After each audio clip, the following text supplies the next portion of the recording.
Victoria's POV. Malamig ang hangin sa loob ng opisina, ngunit mas malamig ang titig ni Victoria Del Fierro sa kanyang stepfather na si Roberto. Nakaupo to sa swivel chair na dati pag-aari ng kanyang ina, habang sa gilid nito ay nakatayo si Sylvia, ang anak ni Roberto sa ibang babae na kay tila prinsesa ng Del Fierro Holdings. Hindi mo makukuha ang kumpanya, Victoria. Nakangising saan ng kanyang stepfather. Marinaw huling testamento ng mommy mo. Ang management ay mananatili sa akin hanggat wala kang direktang tagapagmana. At sa takbo ng buhay mo ngayon mukhang tatanda kang dalaga. Humigpit ang hawak niya sa kanyang clutch bag. 1 taon, Roberto. Yan ang nakasad sa batas. Kapag nagkaanak ako, kailangan yung lisanin ng gusaling to. Kita niyang humalakhak si Sylvia. At kanino ka naman kukuha ng anak? Sa mga business partners mong puro matatanda? O baka naman sa mga lalaking natatakot sa talim ng dila mo. Hindi na siya sumagot at tinalikuran niya ang dalawa habang umaalingaw-ngaw ang tawanan sa silid. Paglabas niya ng gusali, galit, pagkamuhi at desperasyon ang nararamdaman niya. Gagawin niyang lahat kahit pa ibenta niyang kanyang kaluluwa, mabawi na ang kanyang karapatan. Drive me to the Midnight Sun, utos niya sa kanyang driver. The Midnight Sun? Isang eksklusibong club kung saan ang mga pinakagwapong lalaki handang magsilbi sa mga kababaihang may pera. Doon, di kailangan ng pangalan, hindi kailangan ng pag-ibig, isang transaksyon lang kailangan niya. Pagdating sa club, sinalubong siya ni Madam Gloria na may-ari ng lugar. Miss Del Fierro, anong may paglilingkod ko sa'yo? Bihira ang mga tulad mong bumibisita rito. Gusto ko ng lalaki, Gloria. Pero hindi yung basta-basta lang. Gusto ko ng matalino, malusog at higit sa lahat yung hindi ako kilala. Seryoso ang saan niya rito. Ngumiti na makahulugan si Gloria. Eksakto, may bago akong tauhan. 1 buwan pa lang siya rito na aksidente siya sa tapat ng club. Nawala ng alaala kaya kinupkup ko muna. Napakagwapo, Miss Victoria. Para sang Diyos na nahulog mula sa langit. Maya-maya, dinala siya ng babae sa isang pribadong silid. Sa gitna ng madilim na ilaw, nakita niya ang isang lalaking nakatayo malapit sa bintana. Matangkad, malapat ang balikat at kahit nakatalikod, bakas ang otoridad sa tindig nito. Migo, tawag ni Gloria, humarap ang lalaki. Kagad nanuyo ang lalamunan niya. Hindi lang to gwapo, may taglay itong mga matang tila nangungusap, panga na tila ninilok ng sining at aura na hindi mo iisiping isang trabahador lang sa club. Siya ba? Tanong ng lalaki. Siya si Victoria. Siya magbabayad ng utang mo sa akin. Saad ng babae bago lumabas ng silid. Naiwan ang dalawa. Pinagmamasdan niya ang lalaki. Magkano gusto mo? Babayaran kita ng higit pa sa inaasahan mo basta't ibigay mo sa akin ang kailangan ko.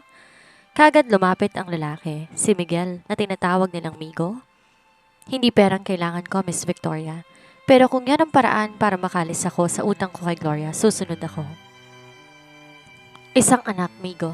Yan lang kailangan ko sa'yo. Pagkatapos nito, hindi na tayo magkikita pa. Ngumiti ng tipid ang lalaki. Mukhang madali lang ang trabahong yan. Hindi alam ni Victoria ang lalaking nasa harap niya ay si Miguel Guevara. Ang bilyonaryong kailan lang ay laman ng mga balita dahil sa misteryosong pagkawala at ang gabing to ang simula ng isang laro na walang sino man sa kanilang nakakaalam kung sino ang mananalo. Sa kabilang banda, pagpasok nila sa kanyang penthouse, naramdaman ni Victoria ang presensya ni Miguel sa kanyang likuran. Kahit di siya lumingon, alam niya nakatingin to sa kanya. Dito ka muna mananatili. Bungad niya habang di tumitingin sa binata. May sarili kang silid, lahat ng kailangan mo. Damit, pagkain, gamit ipapahanda ko. Humakbang si Miguel patungo sa malaking bintana na nakaharap sa mga ilaw ng lungsod. Bakit ako? Tanong ni Miguel. Sandaling natigilan si Victoria. Hindi niya pwedeng aminin na sa unang pagkakataon, nakaramdam siya ng kakaibang kuryente nang magtama ang kanilang mga mata sa club. Dahil mas madali kang kontrolin, wala kang pamilyang maghahanap sa'yo, wala kang nakaraang po pwedeng maging sagabal. Pagkatapos ito, mawawala kang parang bula. Isang mapait na ngiti ang sumilay sa labi ng binata. Kontrol, yan ba ang mahalaga sa'yo? Anito, yan ang kailangan ko para mabuhay sa mundong ginagalawan ko. Mariing sagot niya. Lumapit siya kay Miguel at pilit tinatago ang panginig ng kanyang katawan. Huwag mong kalimutan ang papel mo rito, Migo. Binayaran kita para bigyan ako ng tagapagmana, hindi para kilalanin ako o tanungin ang mga motibo ko. Maya-maya, bigla ring humakba ang binata palapit. Di siya nakagalaw nang makulong siya sa pagitan ng bintana at ng matipunong katawan ng lalaki. Kung ganon, simulan na natin, bulong ni Miguel. Dahil kung trabaho lang to para sa'yo, sisiguraduhin ko, hindi mo malilimutan ang gabing to. Inawakan nito ang kanyang labi, banayad ngunit may otoridad. Ramdam niya ang init ng palad nito. Sa loob ng maraming taon, tinuring niyang kompetisyon at digmaan ng buhay. Ngunit sa hawak ng lalaking to, tila unti-unting natutunaw ang kanyang mga depensa. Migo, mahinang sambit niya na tila nawawalan ng lakas. Huwag kang matakot, Victoria, wika ni Miguel. Binigay mo ang kondisyon mo ngayon, hayaan mong ako naman ang masunod sa paraan kung paano natin gagawin to. Yumuko ang lalaki at naramdaman niya ang mainit nitong hininga sa kanyang leeg. Isang matinding sensasyon ang gumuhit sa kanyang buong katawan. Alam niyang mapanganib ang lalaking to.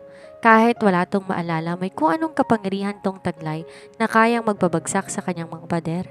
Ngunit bago pa man siya tuluyan, malunod sa nararamdaman, biglang tumunog ang kanyang cellphone.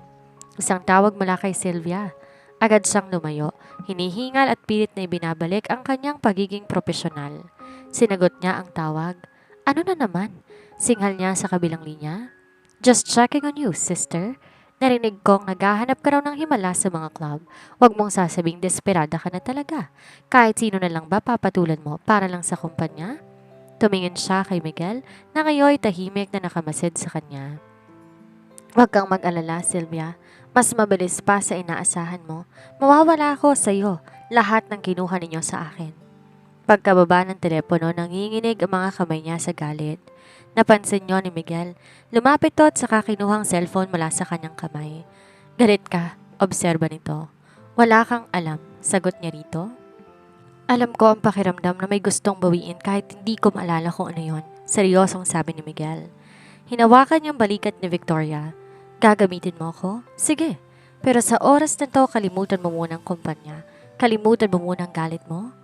Sa ilalim ng liwanag na buwan, tumatagos sa penthouse unti-unti.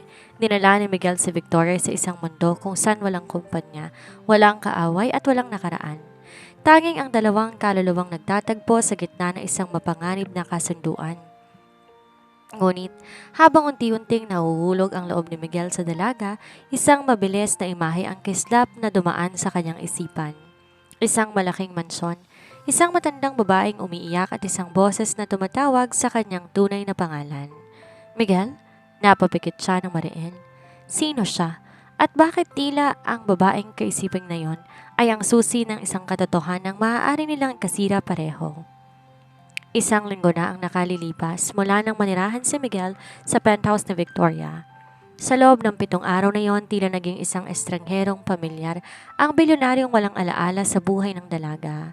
Bawat gabi isang labanan ng emosyon. Pilit tinatago ni Victoria ang kanyang pagkagusto sa lalaki sa ilalim ng maskara ng negosyo, habang si Miguel unti-unti nakakaramdam ng proteksyon para sa babaeng bumili sa kanyang pagkatao. Di mo kailangan gawin to gabi-gabi. Pagbasag ni Miguel sa katahimikan habang nakaupo sila sa hapagkainan. Pinapanood niya si Victoria na tutok sa kanyang laptop. Dinabasa ang mga detalye para sa gaganaping bidding ng Grand Legacy Project. Kailangan kong manalo rito, amigo.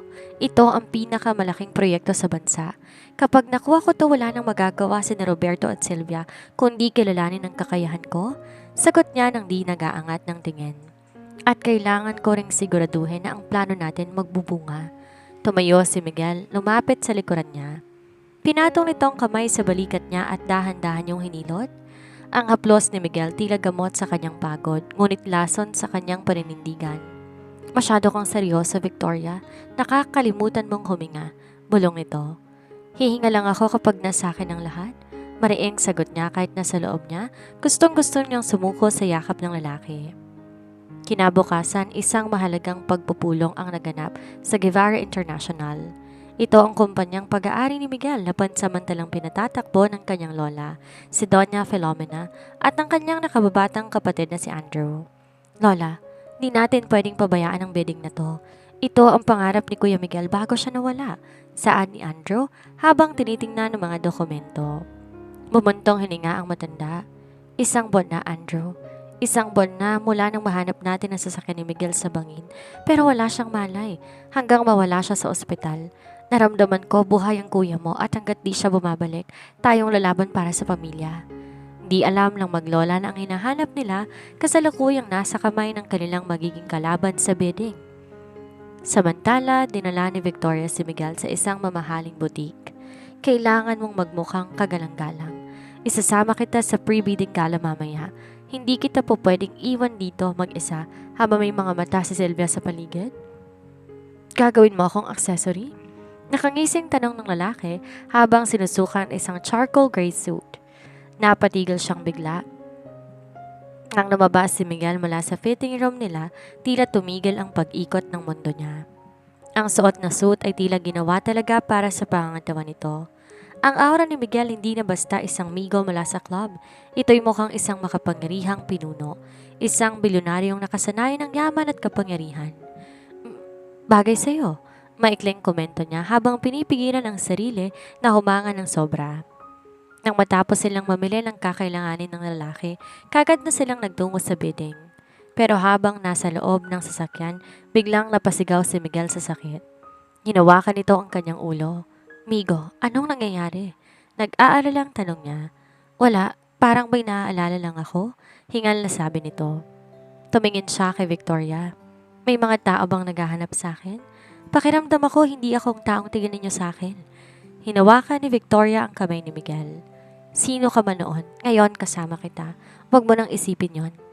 Pagdating sa venue ng gala, ang bawat matay nakatuon sa kanila. Si Victoria Del Fierro, ang matapang na tagapagmana, ay may kasamang isang napakagwapong lalaki na walang sino mang nakakakilala. Well, well, well. Boses ni Sylvia ang pumutol sa kanilang paglalakad. Nakasuot to ng pulang gown at may mapanirang ngiti.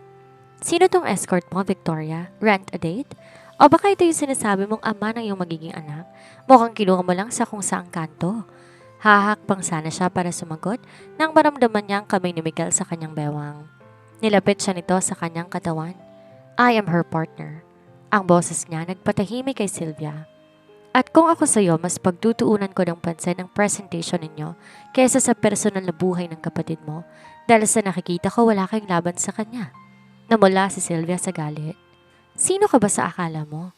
Eksakto namang pumasok sa ballroom sina Doña Filomena at Andrew. Ang ingay ng paligid tila naglaho para kay Miguel. Tumingin siya sa direksyon ng matanda at ang binatang kasama nito. Lola, Andrew? Ang mga pangalang yon ay umalingaw sa kanyang utak na parang kulog. Bigla maling sumakit ang kanyang ulo, mas matindi kaysa kanina. Ang bawat bahagi ng kanyang alaala ay tila isang puzzle na pilit na nabubuo sa isang iglap. Ang aksidente, ang pagkahulog ng sasakyan, ang mukha ni Roberto na nakita niya sa isang business meeting noon. Nabitawan niya ang baso ng champagne na hawak niya. Ang pagkabasag nito ay nakuhang atensyon ni na Doña Filomena. Miguel? Mahinang sambit ng matanda at nanlalaki ang mga mata habang nakatingin sa lalaking katabi ni Victoria. Hinila ni Victoria si Miguel. Migo, anong nangyayari? Ayos ka lang ba? Tumingin si Miguel kay Victoria. Sa mga matang yon, wala nang kalituhan ni Migo. Naroon ang taas at lamig ni Miguel Guevara. Alam na niya ang totoo. Pero nang makita niyang takot at pag-asa sa mga mata ni Victoria, ang babaeng nagbigay sa kanya ng kalinga sa gitna ng kanyang kadiliman ay napatigil siya. Kung aaminin niyang katotohanan ngayon, mawawalang lahat. Ang bidding, ang kumpanya ni Victoria, at ang ugnay nagsisimula pa lang nilang buuin. Migo? Muling tawag ni Victoria. Huminga na malalim si Miguel at tumingin kina Andrew na akmang lalapit na sa kanila. Umiling siya ng bahagya, isang senyas na huwag silang lumapit. Naguguluhan man na patigil ang kanyang kapatid, pati na rin si Doña Filomena. Hinila nitong matanda palayo sa kanila. Ayos lang ako, Victoria. Pagsisinungaling niya, habang ang kanyang puso'y kumakaba sa tindi ng revelasyong hawak niya. Tara na, tapusin na natin to. Sa gabing yon, nalaman ni Miguel ang kanyang tunay na pagkatao, pero pinili niyang manatiling si Migo dahil mas takot siyang iwanan siya ni Victoria kapag nalaman itong lalaking mahal niya ay ang bilyonaryong maaaring maging dahilan ng kanyang pagbagsak. Mabilis ang tibok ng puso ni Miguel habang hila-hila siya ni Victoria palabas ng ballroom. Bawat takbang tila mabigat na bakal. Alam ang bawat sulok ng gusaling to. Alam niya sinong bawat negosyanteng naglalakad sa hall. Miko, bakit ka namumutla? May sakit ka ba? Tanong ni Victoria na makarating sila sa balkonahin ng hotel. Hinawakan nito ang noo niya. Wala to, Victoria.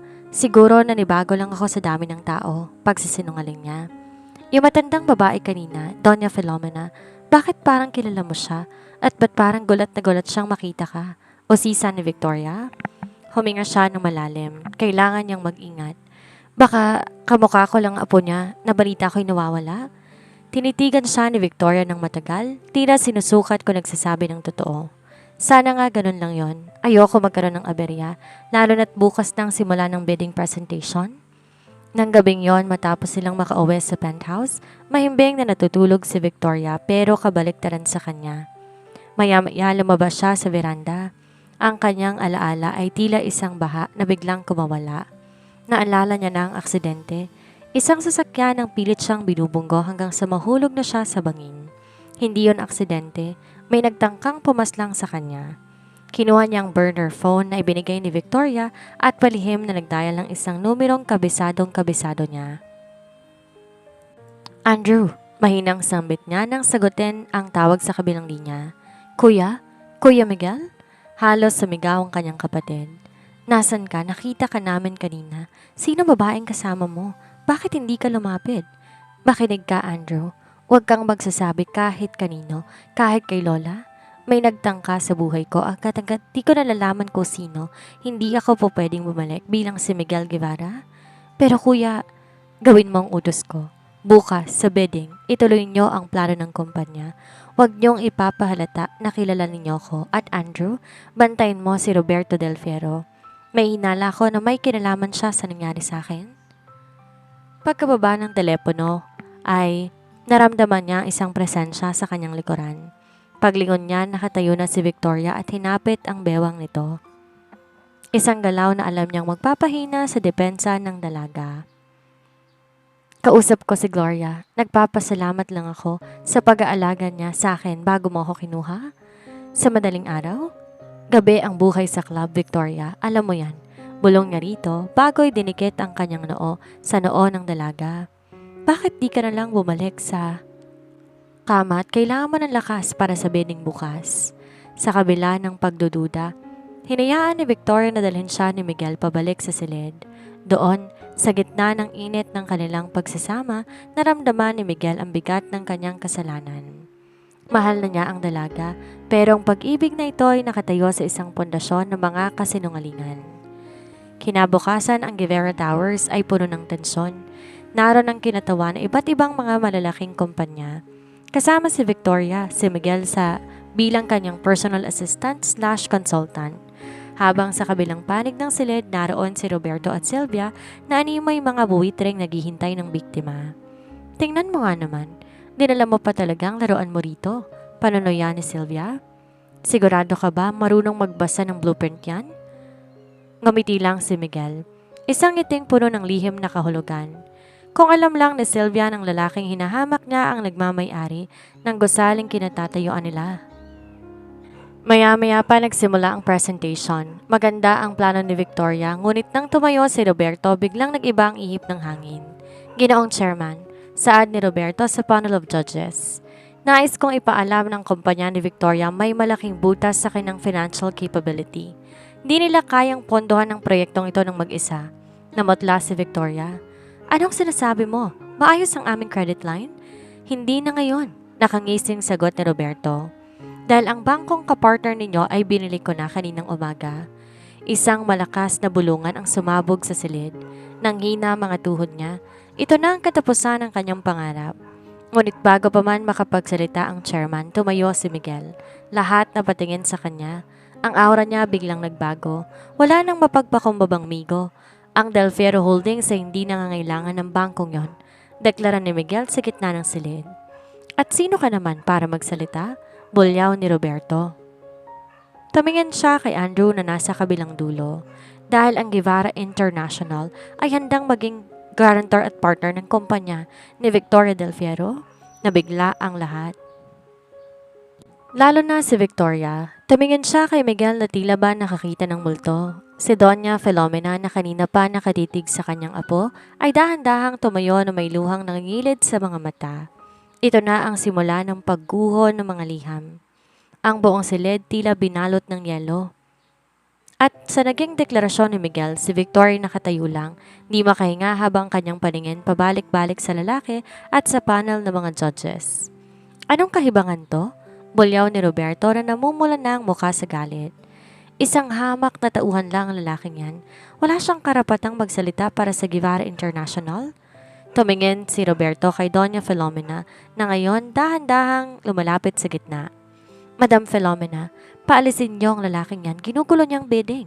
Ngunit di siya pinansin ng matanda. Ang mga mata ni Doña nakapako lamang kay Miguel. Apo ko, ikaw ba talaga yan? Naramdaman ni Victoria ang panlalamig ng kanyang buong katawan. Apo, Miguel? Ang mga salitang yon ay parang mga bombang sumasabog sa kanyang pandinig. Tumingin si Miguel sa kanyang lola at sa pagkakataong to, hindi niya na itinago ang emosyon. Tumango siya ng bahagya. Lola, ako to. Patawad kung pinag-alala ko kayo. Isang kolektibong singhap ang nagmula sa mga naroon. Habang si Sylvia na pasandal sa pader, di makapaniwala na ang lalaking minaliit niya ay ang nawawalang bilyonadong kinatatakutan ng lahat sa industriya. Migo, pabulong na tawag ni Victoria. Anong ibig sabihin nito? Haharap sana si Miguel kay Victoria upang magpaliwanag nang biglang sumingit si Roberto. Isa tong panloloko. Kung ikaw nga si Miguel Guevara, bakit kasama ka ng babaeng to? Bakit ka nagpapanggap na katulong niya? Victoria, anong pakana ito? Ginagamit mo ba ang pangalan ng mga Guevara para dayain ang bidding? Agad na humarang si Andrew sa harap ni Roberto. Ang kapatid ko hindi kailanman magiging bahagi ng pandaraya. Kung may naganap mang anomalya, yun ay pagtatangka sa buhay niya, isang buwan ang nakalilipas. Isang insidente na kasalukuyan naming inimbestagahan, Ginoong Del Fierro. Napatigil si Roberto, bakas ang takot sa kanyang mga mata na agad din niyang kinubli. Samantala, di na nakayanan ni Victoria ang bigat ng sitwasyon. Tinalikuran niyang lahat at mabilis na naglakad palabas ng ballroom. Bawat hakbang niya ay tila pagtakas sa isang katotohanan na masyadong masakit tanggapin. Ang lalaking pinagkatiwalaan niya, ang lalaking pinag-alayan niya ng kanyang katawan at nagsisimulang kunin ng kanyang puso ay isa palang malaking kasinungalingan. Victoria, mag-usap tayo, sigaw ni Miguel habang inahabol siya sa hallway. Nang maabutan siya nito sa tapat ng elevator, marahas niya itong hinarap. Punong-puno ng luha ang kanyang mga mata. Sino ka ba talaga? Sigaw niya rito. Si Migo na walang matutuluyan at kailangan ng tulong ko? O si Miguel Guevara na kayang bilhin ng buong pagkatao ko sa isang pitik lang? Victoria, makinig ka. Pinagmukha mo akong tanga? Putol niya sa sasabihin ng lalaki. Tuluyan ng umagos ang kanyang luha. Naghahanap ako ng lalaking walang pangalan para di ako magkaroon ng problema sa kumpanya, pero dinala ko pala sa kama ko ang pinakamalaking kalaban ng pamilya ko sa negosyo. Pinaglaruan mo ba ako? Pinagtawanan mo ba ako habang binabayaran kita gabi-gabi? Hinawakan ni Miguel ang kanyang balikat at pilit siyang pinapakalma. Hindi kita pinaglaruan, nawalan ako ng alaala, Victoria. Nung gabi sa club, hindi ko alam kung sino ako. Pero nang makasama kita, nang maramdaman ko ang malasakit mo, doon ko lang naramdaman na buhay ako. Kailan bumalik ang alaala mo? Sabihin mo sa akin ang totoo, kailan pa? Kita niyang napayo ko ang lalaki. Nung gabing dinala mo ako sa gala, nung makita kong lola ko, anito, isang mapait na tawa ang kumawala sa mga labi niya. So, sa loob ng ilang araw, hinayaan mong maging migo ka pa rin sa paningin ko? Hinayaan mong magsalo tayo sa kama habang alam mo ng totoo? You used me, Miguel. Ginamit mong penthouse ko bilang taguan habang nagpaplano ka ng pagbabalik mo. Hindi totoo yan, giit ng lalaki. Natatakot lang ako na kapag nalaman mong totoo, itataboy mo ko at di ko kayang mawala ka sa akin lalo na't ano? Tumingin si Miguel sa kanyang tiyan. Lalo na't baka nariyan ang anak natin, ang tagapagmanang kailangan mo? Nanlamig siyang bigla. Ang hiling niyang magkaanak para mabawi ang kumpanya ay natupad na marahil, ngunit sa anong kapalit? Ang ama ng kanyang anak ay ang lalaking kinasusuklaman niya ngayon dahil sa panlilinlang? Umalis ka na, Miguel, mahinang sabi niya. Bumalik ka na sa kumpanya mo. Bumalik ka na sa lola mo. Nakuha mo ng buhay mo. Paano ka? Paano tayo? Anito sa kanya. Walang tayo. Isang transaksyon lang meron tayo at tapos na yon. Pumasok siya sa elevator at sinarato bago pa makahabol si Miguel. Sa loob ng maliit na espasyong yon, napasandal siya sa pader at tumagulhol habang hawak-hawak ang kanyang tiyan.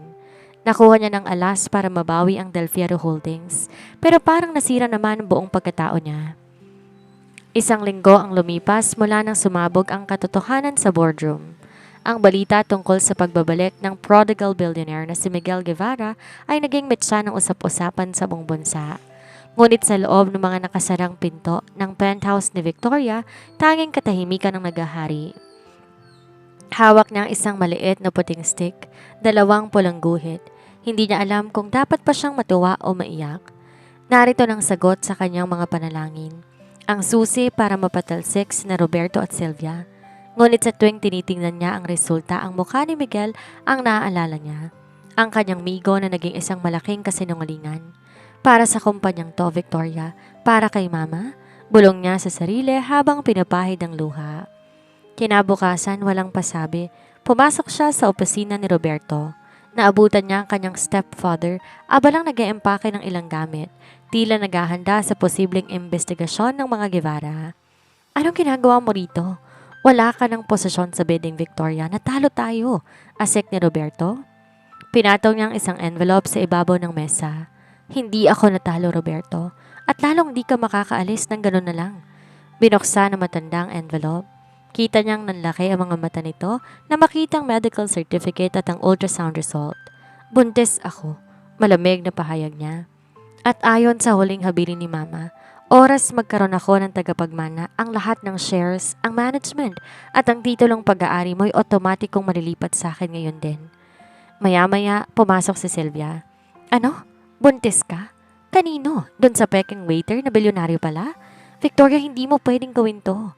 Panoorin niyo ko. Banta niya sa dalawa. Meron kayong 24 na oras para lisanin ang opisina ko at ang mansyon. Kung hindi, ilalabas ko lahat ng ebidensya ng malversations na ginawa ninyo sa loob ng maraming taon. Sa gitna ng tensyon, biglang bumukas ang pinto. Pumasok ang isang bulto na nagpatahimik sa lahat. Si Miguel Guevara, suot ang isang mamahaling itim na suit. Anong ginagawa mo rito? Tanong niya at pilit pinatatatag ang boses. Hindi siya sinagot ni Miguel. Sa halip, tumingin to kay Roberto. Ginoong Del Fierro, nakuha na ng mga abogado kong dashcam footage ng sasakyang bubunggo sa akin noong gabi ng aksidente. Alam mo ba kung kanino nakapangalan ng sasakyang yon? Namutla si Roberto.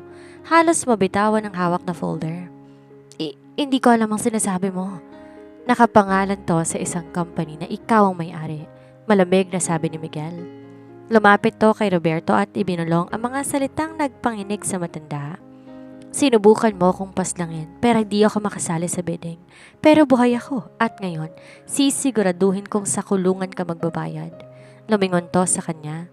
Ang lamig sa mata nito ay napalitan ng pagsusumamo. Victoria, tapos na. Wala na silang magagawa. Salamat, Miguel, pero kaya ko ng sarili ko. Sagot niya nang di tumitingin sa lalaki.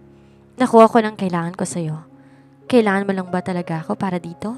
Tanong ni Miguel. Ang anak natin, gagamitin mo lang din ba siyang kasangkapan para sa kumpanya? Tumigil ang mundo niya sa tanong na yon. Mariin niyang hinarap ang lalaki. Ginamit mo rin ako, Miguel. Nagtago ka sa likod ng amnesia mo kahit alam mo ng totoo. Pantay lang tayo. Hindi totoo yan. Nagtago ko dahil natatakot akong iwan mo. Mahal kita, Victoria. Sigaw ni Miguel. Hindi na inintindi kung naroon pa ang kanyang mga kaaway. Napako siya sa kanyang kinatatayuan. Ang salitang mahal kita ay parang isang kistap ng liwanag sa gitna ng kanyang galit. Ngunit bago siya makasagot, bigla nakakita ng pagkakataon si Sylvia. Dinampot nitong isang mabigat na paperweight sa mesa at akmang ihahampas na sa kanyang likod. Kung wala kaming mapapala, wala ka ring mapapala, tili ni Sylvia. Victoria, ilag! Sigaw ni Miguel. Mabilis tong humarang at sinulo ang pagkakalapit ng matigas na bagay sa kanyang braso. Kita niya ang pagdaing ng lalaki dahil sa sakit habang di pa rin siya binibitawan.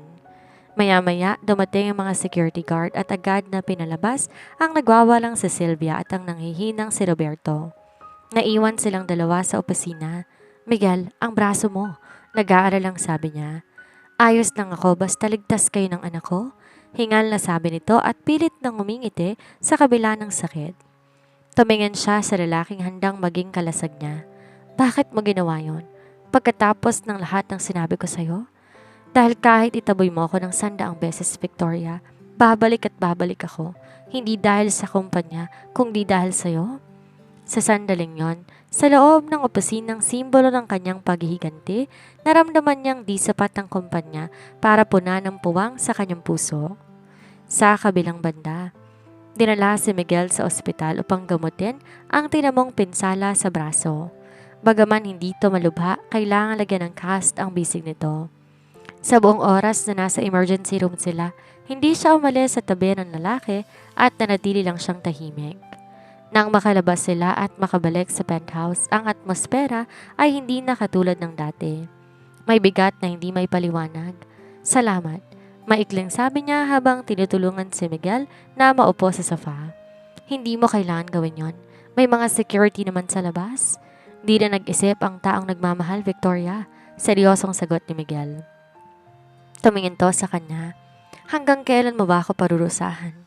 Alam ko nagkasala ko sa hindi pagsasabi kaagad pero ginawa ko lang yon dahil ayoko matapos ang kung anumang meron tayo. Huminga siya ng malalim. Alam mo ba ang problema? Hindi ko na alam kung alin si Migo na minahal ko ng totoo at kung alin si Miguel Guevara ang palabas ng. Nakakatakot magtiwala sa taong kayo magpanggap sa harap mo habang magkasiping kayo. Kaagad yumuko ang lalaki. Lahat ng nararamdaman mo nung ako si Migo, totoo yon, Victoria. Ang tanging peke lang ay ang pangalan ko, pero ang pag-aalaga ko, ang paghanga ko sa'yo. At ang pananabik ko tuwing gabi, walang halong pagpapanggap yon. Kinabukasan, naging abala si Victoria sa formal na pagbawi ng Del Fierro Holdings. Dahil sa ultrasound result at sa ebidensyang hawak ni Miguel laban kay Roberto, mabilis sumuko ang kanyang stepfather. Nilisan ni Roberto at Sylvia ang mansyon sa ilalim ng kahihiyan. Ngunit sa gitna ng tagumpay niya, isang balita ang gumalantang sa kanya. Isang press conference ang ipinatawag ni Miguel Guevara. Sa harap ng maraming kamera, tumayo ang lalaki ng may otoridad.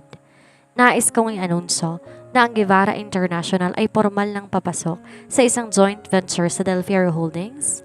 Ngunit higit sa negosyo, narito ako para linisin ang pangalan ng babaeng mahal ko. Si Victoria Del Fierro, hindi ako ginamit.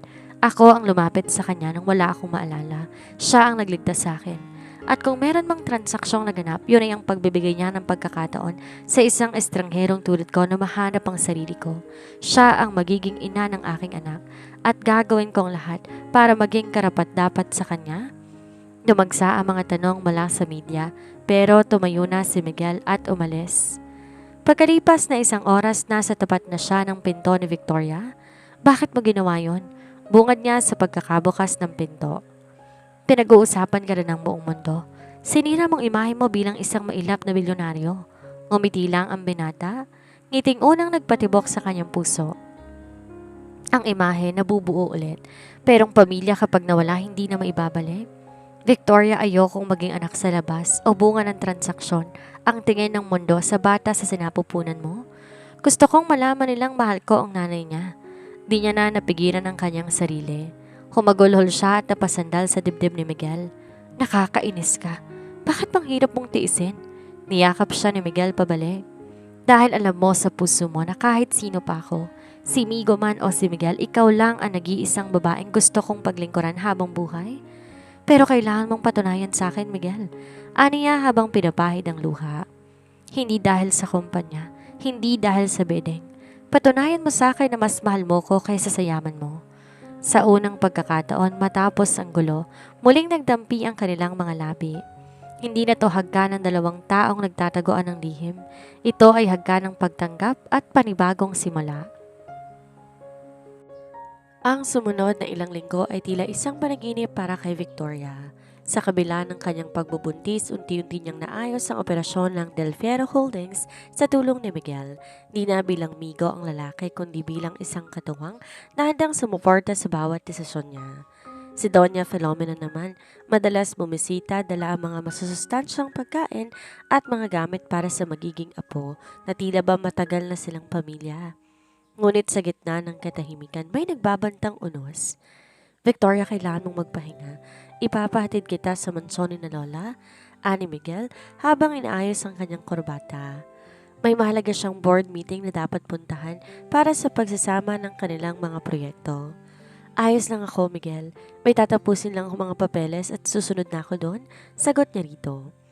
Hinagkan nito ang noon niya bago umalis. Mag-ingat ka. Tatawag ako bawat oras.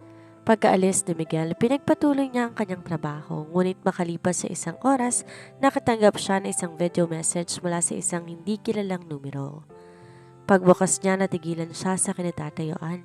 Ang video, nagpapakita kay Roberto, ang kanyang stepfather na nakatali sa isang upuan, sugatan na tila hindi makahinga. Sa likuran nito, isang abandonadong bodega na pamilyar sa kanya. Hello, dearest sister. Boses ni Sylvia ang umalingaw-ngaw. Kung gusto mong makitang buhay ang mahal nating ama, pumunta ka rito ng mag-isa. Huwag kang magkakamaling tumawag ng pulis o ng bilyonaryo mo. Kung hindi, sasabog ang lugar na to kasama ng matandang to. Alam niya isang bitag to, ngunit di niya kayang talikuran ang lalaking kahit papano'y naging ama-amahan niya. Ganaman to naging kasama. Sa kanyang pagmamadali, hindi niya na nagawang tawagin si Miguel. Sumakay siya sa kanyang sasakyan at mabilis na nagtungo sa lumang warehouse ng pamilya sa labas ng lungsod. Pagdating niya ron, madilim at mapanglawang paligid. Sylvia, nandito na ako. Pakawalan mo si Roberto? Sigaw niya habang hawak ang kanyang tiyan. Maya-maya biglang bumukas sa mga ilaw. Lumitaw si Sylvia mula sa likod ng isang malaking container. May hawak na armas at isang remote control. Akala mo ba hahayaan ko lang kayong maging masaya? Tawa ni Sylvia na may halong pait. Kinuha mong lahat sa akin, Victoria. Ang kumpanya, ang yaman pati ng dignidad ko. Ngayon, kukunin ko na rin ang pinakaiingatan mo. Sylvia, itigil mo na to. Pamilya tayo. Pamilya? Pinatalsik mo kami na parang mga basahan. Tinutok nitong armas sa kanyang tiyan. Dahil sa batang yan, nakuha mong lahat. Paano kung kayang mawala ang batang yan? Sa kabilang banda, hindi mapakali si Miguel. Hindi sumasagot si Victoria sa kanyang mga tawag. Gamit ang GPS tracking ng sasakyan ni Victoria, nalaman niya na nasa warehouse ito kasama si Andrew at ilang piling security. Mabilis silang humarurot patungo doon. Pagdating nila sa warehouse, narinig nila ang sigawan sa loob. Walang pag-aalinlangan, sumugod si Miguel sa loob. Sylvia, ibaba mo ang armas mo? Sigaw niya na makitang babae. Huwag kang lalapit, Miguel. Isang hakbang mo pa. Pasasabugin kong bodegang to. Nakita niyang wire na nakakabit sa paligid. Totoo ang banta ni Sylvia. Tabingan siya kay Victoria na ngayon namumutla na sa takot. Sylvia, makinig ka. Dahan-dahan siyang lumapit at pilit na pinapakalma ang babae. Hindi mo kailangan gawin to. Kung perang gusto mo, ibibigay ko sa'yo. Umalis ka na ng bansa, malayo dito. Magsimula ka ng bagong buhay. Huwag mong sirain ang buhay mo sa isang pagkakamali. Sandaling nag-alinlangan si Sylvia. Bibigyan mo ko ng pera? Oo, higit pa sa inaasahan mo. Pangako niya rito. Ngunit bago pa man makasagot si Sylvia, biglang gumalaw si Roberto sa upuan at nagawang sipahin na isang metal drum. Nagulat si Sylvia at sa takot, aksidenteng napindot ang trigger ng armas. Bam! Victoria! Sigaw ni Miguel habang mabilis na tumalon para protektahan ang dalaga. Dama ni Victoria ang bigat ng lalaki sa kanyang ibabaw. Ang tunog ng putok sinundan ng katahimikan bago tuluyang sumugod ang mga security ng binata para hulihin ang nagwawalang si Sylvia. Miguel, ayos ka lang ba? Tanong niya habang kinakapa ang katawan nito. Ang bala tumama sa kanyang balikat. Ayos lang ako. Ang anak natin ligtas pa? Ligtas kami, Miguel. Ligtas kami. Iyak niya habang niyayakap ang binata. Maya-maya dumating ang mga pulis at ambulansya. Habang sinasakay si Sylvia sa sasakyan ng pulis, tila natauhan na to at tumagulhol sa pagsisisi. Si Roberto naman agad ding nailigtas. Sa loob ng ambulansya, habang magkahawak ang kamay nila ni Miguel, alam nilang tapos na ang madilim na kabanata ng kanilang buhay. Ang kumpanya na sa maayos ng kamay at ang kanilang pamilya sa wakas ay malayo na sa mga banta ng nakaraan. Kinabukasan, bagaman ligtas siya at ang sanggol sa kanyang sinapupunan, hindi siya iniwan ng pangamba hanggat di niya nasisiguro ang kalagayan ni Miguel. Gising na siya, Victoria. Malamyos na dinig ni Doña Filomena ang pumutol sa kanyang pag-iisip. Agad siyang tumayo, pumasok sa silid ni Miguel. 2 beses mo nang itinaya ang buhay mo para sa akin. Hindi sapat ang pasasalamat para sa ginawa mo? Hindi pasasalamat ang gusto ko, Victoria. Sinserong sabi nito sabay hila sa kamay niya at dinikit ito sa pisngi. Gusto ko ng pagkakataon na maging asawa mo, hindi bilang si Migong binayaran mo, kundi bilang si Miguel na baliw sa'yo. Kagad namula ang mga mata niya. Paano ang kumpanya? Paano lahat ng mga chismis? Hayaan mo sila. Ang Del Fierro Holdings at Guevara International magiging simbolo ng ating pagkakaisa. Pero ngayon, gusto ko munang maging ama at asawa. Mariin na lang siyang napangiti sa bayakap sa binata. Pagkalipas ng ilang buwan, isang pribado ngunit napakagandang kasalan ang naganap sa rest house ng mga Guevara. Malayo sa ingay ng media at sa mga mapaninang mata ng lipunan. Nakasuot si Victoria na isang eleganteng maternity wedding gown na lalong nagpatingkad sa kanyang kagandahan. Ang kanyang tiyan ay malaki na, isang buhay na katibayan ng kanilang pagsasama. Sa harap ng altar, nangako sila sa isa't isa. Ang gabing yon puno ng pagdiriwang. Si Andrew ang nagsilbing best man, habang si Doña Filomena hindi mapigil ang pag-iyak sa tuwa. Sa wakas, ang kanyang apo ay hindi lang nakabalik kundi nakahanap pa ng babaeng magpupuno sa buhay nito. Ngunit sa kabila ng saya may isang responsibilidad na di matakasan ni Victoria. Matapos ang kasal, kinabukasan binisita niya si Silvia sa piitan bago siya tuluyang manganak. Sa likod ng mga rehas, wala na ang dating mapagmataas na Silvia. Tuyot ang mga mata nito at tila nawala ng ningning ng buhay. Bakit ka narito? Tanong ng kapatid. Para ipagmalaki ang tagumpay mo, umiling siya. Narito ako para sabing pinatatawad na kita. Hindi dahil karapat dapat ka, kundi dahil ayaw ko magpadala ng puot sa oras na isilang kong anak ko. Ang kumpanya ay nasa maayos ng kalagayan at si Daddy, pinapadalhan ko siya ng tulong sa probinsya. Napayo ko si Silvia at sa unang pagkakataon, nakita niyang tunay na pagsisisi sa kapatid. Salamat, Victoria, at patawad. Sa kabilang banda, lumipas ang huling buwan ng pagbubuntis ni Victoria nang may katahimikan. Isang gabi habang nagbabasa siya ng mga reports sa kanilang kwarto, biglang napakapit si Victoria sa kanyang braso. Miguel, manganganak na yata ako, hingal na sabi ni Victoria. Nagkagulo ang buong mansyon. Sa bilis ng kanyang kilos, dinala niya agad si Victoria sa ospital.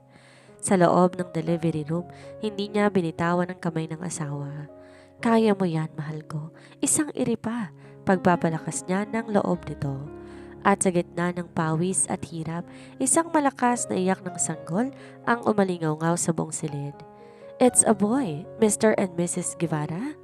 Masayang anunsyo ng doktor. Nang ilapag ang sanggol sa dibdib ni Victoria, tila tumigil ang mundo. Ang batang to ang tagapagmana na pinangarap niya para mabawi ang kumpanya. Pero habang tinitingnan niya ang maliit na kamay nito na humahawak sa kanyang daliri, nalaman ni Victoria na ang batang to ay higit pa sa isang tagapagmana. Ito ang bunga ng isang pag-ibig na nagsimula sa kadiliman, ngunit nahanap ang liwanag sa katotohanan. Anong ipapangalan natin sa kanya? Tanong ni Miguel habang hinahagkan ng kanyang noo. Maverick, sagot niya nang may ngiti sa labi. Ang sumunod na 2 taon ay tila isang mabilis na paglipat ng mga pahina ng isang magandang nobela. Ang ingay ng ballroom, ang tensyon ng bedding at ang panganib ng nakaraan ay napalitan ng payapang simoy ng hangin sa kanilang buong mansyon sa isang pribadong estate. Si Maverick, ang kanilang munting tagapagmana, ay 2 taong gulang na. Siya ang buhay na patotoo ng isang transaksyong nagsimula sa desperasyon ay nauwi sa isang wagas na pagmamahalan. Miguel, dahan-dahan, baka madapa ang bata? Natatawang sigaw ni Victoria mula sa veranda. Pinapanood niya ang kanyang asawa na nakikipaghabulan sa kanilang anak sa malawak na damuhan. Nang mapagod ang dalawa, lumapit sila sa kanya. Agad siyang binuhat ni Miguel at hinagkan sa noo. Kamusta ang meeting mo sa Del Fierro Holdings? Tanong nito. Maayos ng lahat, mahal. Ang kumpanya ni Mama tuluyan na nakabangon at dahil sa joint venture natin sa Guevara International, tayo nang nangunguna sa buong Asia. Pero alam mo, Hindi na yun ang pinakamahalaga sa akin ngayon. Alam ko, ngumiti si Miguel sa akin. Tumingin sa kanilang anak na ngayon abala sa paglalaro sa kanilang paanan. Ang tunay na kumpanya na kailangan nating alagaan ay ang pamilyang ito. Noong nakaraang buwan, formal nang nakuha ni Victoria ang balita na si Sylvia ay nananatili sa rehabilitasyon at maayos ng lagay, habang si Roberto tuluyan ng nahatulan ng habang buhay na pagkakabilanggo dahil sa tangkang pagpaslang at malversations. Ang katarungan ay nakamit na at ng anino ng nakaraan tuluyan ng naglaho. Habang naglalakad sila sa kanilang garden, doon muling binalikan ni Victoria ang gabing yon sa The Midnight Sun. Salamat, Miguel. Bulong na dito. Para saan? Dahil nung gabing binayaran kita para bigyan ako ng anak, di mo lang ako binigyan ng tagapagmana. Binigyan mo ko ng dahilan para muling maniwala sa pag-ibig. Humarap sa kanya si Miguel, hinawakan ang kanyang mga kamay. At salamat din sa iyo, Victoria. Nung wala akong maalala, ikaw ang nagsilbing alaala ko. Hindi ako Migo o Miguel lang. Ako ang lalaking binuo ng pagmamahal mo. Sa ilalim ng nagbabagang liwanag, muling nagdampi ang kanilang mga labi. Isang halik na puno ng pasasalamat, katapatan at pangako ng walang hanggang pagsasama. Ang dating runaway heiress na nangarap lang mabawi ang kanyang karapatan ay nahanap ang kanyang tunay na tahanan sa piling ng bilyonarong inakala niyang isang estranghero lamang. Aral ng kwento. Ang pag-ibig ay hindi isang transaksyon na matatapos sa isang pirasong papel o halaga ng pera.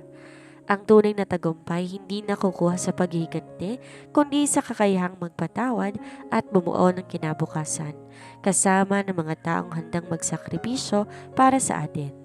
Ang tadhana ay maaaring maglaro, ngunit ang puso ay laging nakakaalam ng daan pabalik.